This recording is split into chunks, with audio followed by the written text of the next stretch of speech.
Hello everyone and welcome to another video of the Sky channel. So I know I made the video talking about the Panda event earlier and talking about how cool that mount and of course the artifact really is. I managed to collect enough coins to be able to purchase one of the pandas, and it cost me around 411 rolls to get enough of those coins. And in terms of packs, I went through the dollar packs, the $5 packs, the $10 packs, and the $20 packs, as well as one of the $50 packs. In addition to that, of course, I got the $1 and $10 columns for the Bamboo Feast, which are, of course, one of the best investments to get. So from this page, it is $151 plus these $11. So $162 to get enough coins to buy the Panda mount.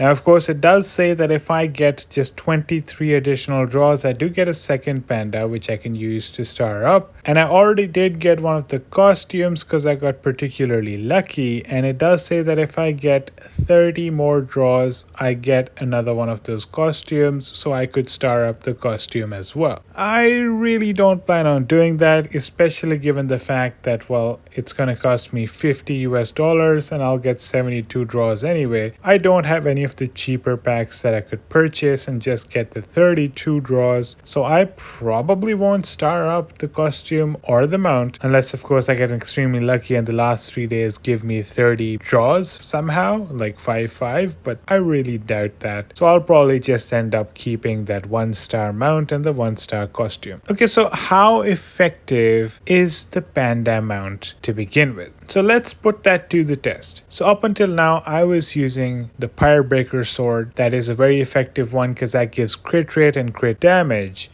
And you can see that my performance against certain players, let's say Relevant Wing, his power level is similar to mine. He does have a good build and he is a Plume Monarch. So let's challenge him, and right now remember I am using my Pyrebreaker mount. Even though I'm sitting on the Panda, that's just cosmetics. In reality, we have the Pyrebreaker and you can see him destroy my unit. Even though it was fairly close, he did defeat me, and he was defeating me almost every single time before I got the Panda mount, right? So this is not a fluke. He was almost consistently defeating me prior to getting the Panda. So now what we're going to do is we're going to mix things around and we're going to use the Panda mount and see if that makes a difference. Let's go find Relevant Wing again, and here you go. You can see same person, same fight, and let's see if there's any difference in my performance. And there you go, I won. And I did have certain amount of health left at the end of battle. Not a lot, but enough to show that there was a major difference. Now to make things even more believable, look at the reports from 2 days ago. Relevant Wing again 2 days ago. Before I got the Panda mount, I lost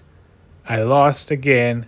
I did try several times, as you can see. And then 5 hours ago when I got the Panda mount, I won. And just now, 1 minute ago when I tried without the Panda mount, I lost. And then just now when I tried with the Panda mount, I won again. So that should give you a little bit of an idea of how effective the mount really is against this particular person. Now I want to test the same thing out on a different player who's also particularly strong but isn't a Plume Monarch. He's actually a mage. And it is Belmong, and you can see that his power level is similar to mine. He does have a very, very high attack. And right now, we are going to try him using the sword mount. So let's challenge him and see how that goes. And as you can see, I'm not doing particularly well here, and he defeated me, and he had full HP at the end of this battle. I lost extremely badly. Okay, let's now change things around and go back and use the Panda mount, which we weren't using until now. And now we are. And we're going to find him again, and we're going to see if that made any difference. Now, I'm not really sure if I'll be able to defeat him, but let's see if I can at least get some damage in. And we found him. So now let's use our Panda mount and see what happens. Well, I did get some damage in. You can see that there is some damage going, and I won. Wow, did you notice the difference there? When I used the sword mount, I was unable to even touch him. But then when I used the Panda mount, I actually defeated him. Really cool, isn't it? Now, just for fun, what happens if I hit a major whale? Now, I'm going to switch back to the sword And then let's try something interesting. Let me see what happens if I hit a major whale and check out my performance. Okay, so we have the guy at number 1. He has 90 million power. Let's challenge him using the sword.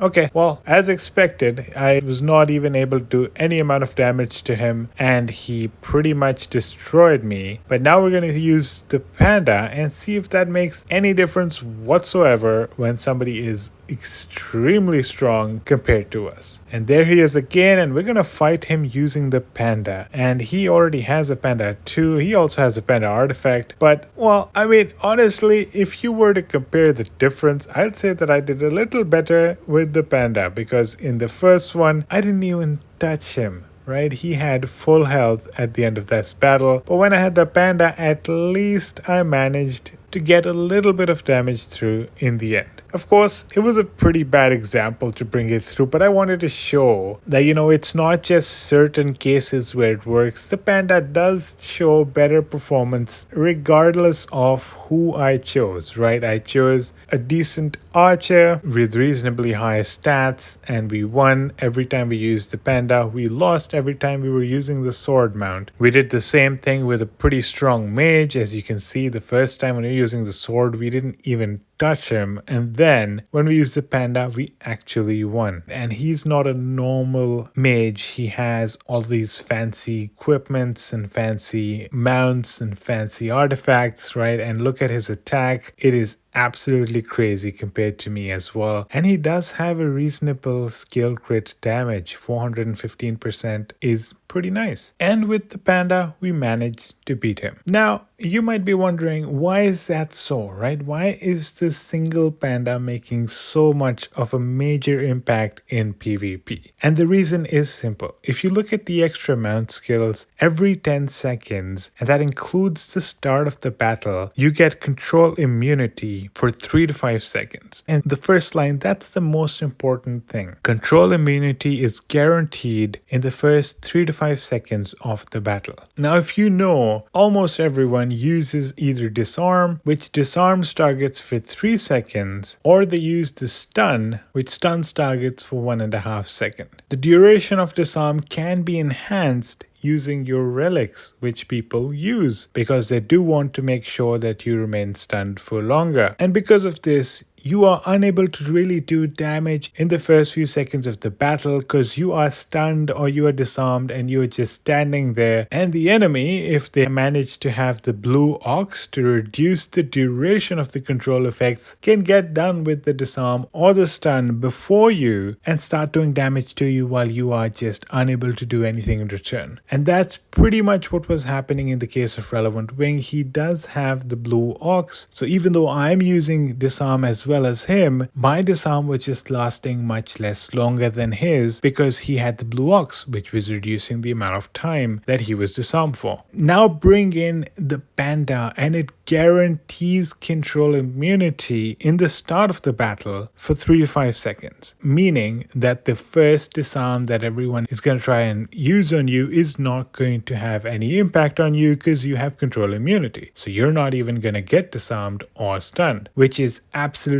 amazing because that means that you are able to start doing damage from the beginning of the battle. Of course, there might be Blitz Assault preventing you from doing damage to them, but even so, the moment Blitz Assault goes away, you're not stunned and you're not disarmed, so you're able to start doing damage immediately once their Blitz Assault is no longer effective. Not just that, you're talking about an extra attack, an extra damage resistance, right? And damage resistance helps you live longer because you are taking in less damage. That's what makes this such a major amount when it comes to PvP. Primarily the control immunity, but also the fact that we're talking about a damage resistance, which is particularly helpful so you take less damage and also gives you that attack. And it lasts for 10 seconds and then it gets triggered again. So at all possible times you do have damage resistance and attack. And of course, control immunity comes in every 10 seconds and lasts for 3 to 5 seconds. And that's what makes the Panda mount so powerful in battles. And since I still have you here, I do want you to know that you can get between 10 to 35% bonus on in-game purchases in the Legend of Mushroom. Using that, you can actually get this mount even cheaper because of these amazing amazing bonuses. Do check out the video that I'm linking in the description below. The video has all of the steps in it, and it also tells you what's the latest promo code that you need to use to get these amazing bonuses. And join our Discord, because in our Discord, I can keep you updated with the latest news about these promo codes and make sure that you never miss an updated promo code. Thank you so much for watching. If you liked the video, please like it, please share it with your friends, leave a comment below, subscribe to our channel, and check out our other content as well. Thank you so much, and I hope to see you in the next one.